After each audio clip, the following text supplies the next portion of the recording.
Oh, yeah, I knew that I forgot something. So yeah, this is the last episode of the high RPM turbo engine build.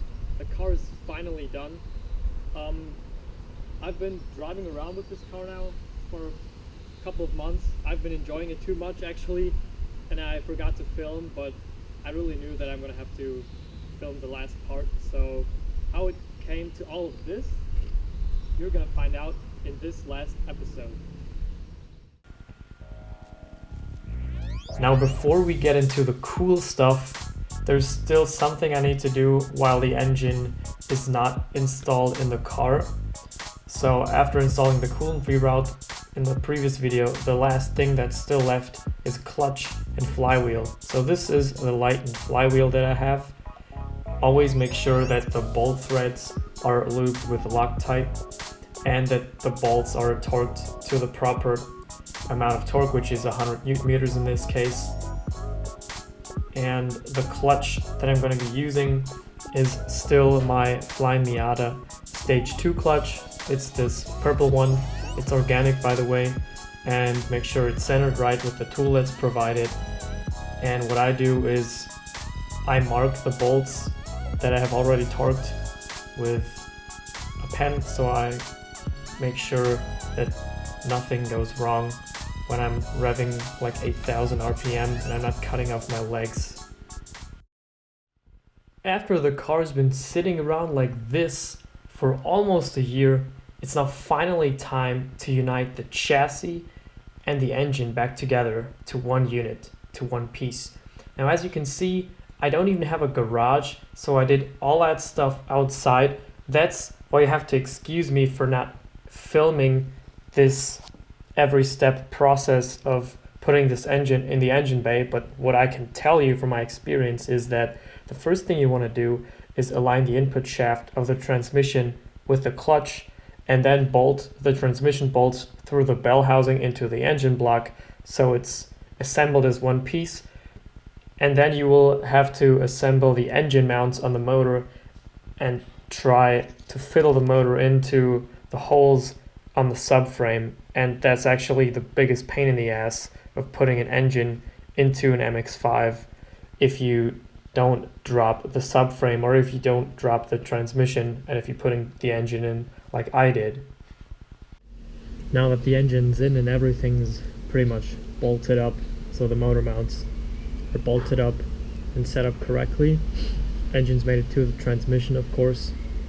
There's still a couple bolts missing, but holds up just fine. And what I gotta do now is do the wiring. So we have this loom here, and for example this goes to the coil pack, and this goes to the temperature sensor for the dashboard. This goes to the temperature sensor for the ECU, water temperature. And then we have our injector, it's on the same loom, and then still a ground here and lots of other stuff. So we got to figure out how to route this loom so it'll reach every connection that it has to reach. And we also have to dismantle the top part of the intake manifold again so we can plug in the injectors. And yeah, then we still have the intake temperature sensor, some other stuff here for the wiring harness. So it's lots of fiddling around and trial and error.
As you can see, it's a very tight fit between the fan shroud fans and the front sway bar. This is still the stock unit, and I don't think that a bigger sway bar would actually fit in with this radiator configuration.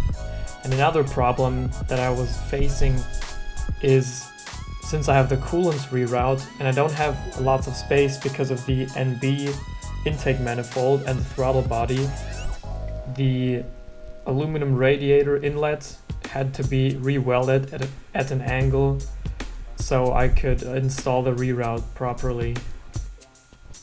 Anyway, this is what I came up with. Now if you want to do something like this, you're gonna need silicone hoses that are gonna be bendable, so you're not gonna get kinks in your line. And now we will have enough room for the intake. Higher engine revs require the compressor wheel of the turbo to spin even faster to maintain the same amount of boost. The side effect of that is that even more heat will be generated and that the efficiency of the turbine might stall a little bit. So that's why I was in need for a bigger intercooler system, since the charge air would be even hotter than before.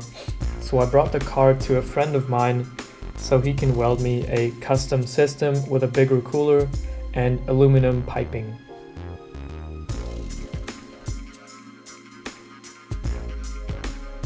Before we actually start the engine for the very first time, we need to make sure that there's oil pressure everywhere. So we just let it crank for a couple minutes so that we have stable oil pressure.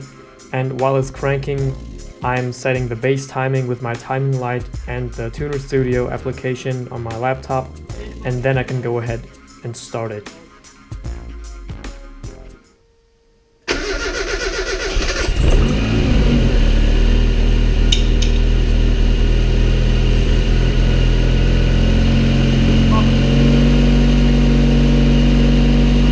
All the hard work, all these hours, they finally paid off. It feels so good to hear this engine revving for the very first time, even if it's just idling around.